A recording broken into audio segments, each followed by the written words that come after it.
Hello বন্ধুরা, welcome to only sports view. তো আজকে সন্ধ্যে 7:30 থেকে ম্যাচ ছিল semifinal 2 first leg Jamshedpur FC versus Mohun Bagan. তো সেই ম্যাচটা শেষ পর্যন্ত জামশেদপুর এফসি 2-1 গোলে জিতে গেছে।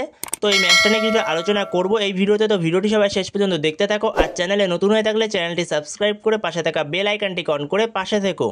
তো সেখানে আজকে সেমিফাইনাল 2তে ফার্স্ট লেগ সেমিফাইনালে জামশেদপুর এফসি ভার্সেস মোহনবাগান মুখোমুখি হয়েছিল জামশেদপুরের ঘরের মাঠে, যেখানে জামশেদপুরের ঘরের মাঠে খুবই টাফ ম্যাচ খেলা।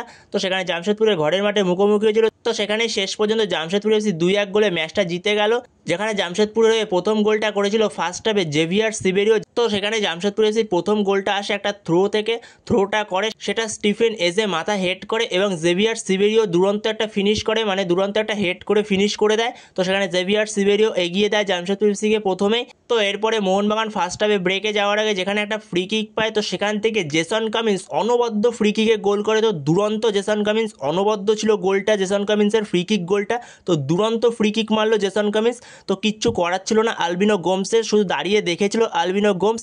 এমন জায়গায় রেখেছিল, সুন্দর কর্নারে রেখেছিল ফ্রি কিকটা। তো দুরন্ত ফ্রি কিক থেকে গোল করে। তো সেখানে 1-1 হয়ে যায়, লাস্ট মুহূর্তে গোল পেয়ে যায়, 90+ অ্যাডেড মিনিটে গোল পেয়ে যায়। তো সেইখানে জামশেদপুর এফসির হয়ে সেকেন্ড গোলটা করে হাবি হার্নান্ডেজ। তো ভালো একটা ফিনিশ করে দেয় হাবি হার্নান্ডেজ।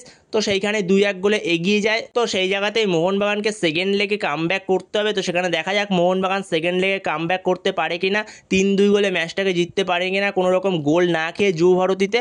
তো সেইখানে সেকেন্ড লেগ যুবভারতীতে 7 তারিখ। তো সেখানে তো মোহনবাগান অবশ্যই সেকেন্ড লেগে কামব্যাক করবে। তো সেখানে যদি আগেরবার সেমিফাইনালের কথা মনে থাকে, তো সেখানে আগেরবার সেমিফাইনালে মোহনবাগান, তো সেখানে আই থিঙ্ক মোহনবাগান আগেরবার সেমিফাইনালে 2-0 গোলে পিছিয়ে ছিল, কিন্তু যুবভারতীতে মোহনবাগান ম্যাচটাকে জিতে গেছিল 3-2 গোলে। তো সেখানে মোহনবাগানের থেকে অনবদ্য কামব্যাক ছিল। তো সেখানে মোহনবাগানের থেকে এরকম একটা কামব্যাক দেখার অপেক্ষায় থাকবো আরও একবার। তো সেখানে দেখা যাক মোহনবাগান কয় গোলে ম্যাচটাকে জিততে পারে যুবভারতীতে।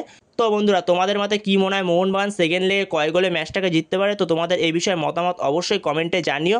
তো আজকের ম্যাচ নিয়েও তোমাদের কি মতামত অবশ্যই কমেন্টে জানিও এই বিষয়ে। তো এই ভিডিওতে এই পর্যন্তই। তো এই ভিডিওতে এই আপডেটটা নিয়ে আলোচনা করার ছিল। তো ভিডিওটি ভালো লাগলে অবশ্যই লাইক, শেয়ার, সাবস্ক্রাইব করতে ভুলো না। তো নেক্সট ভিডিওতে দেখা হচ্ছে, ততক্ষণের জন্য বাই বাই।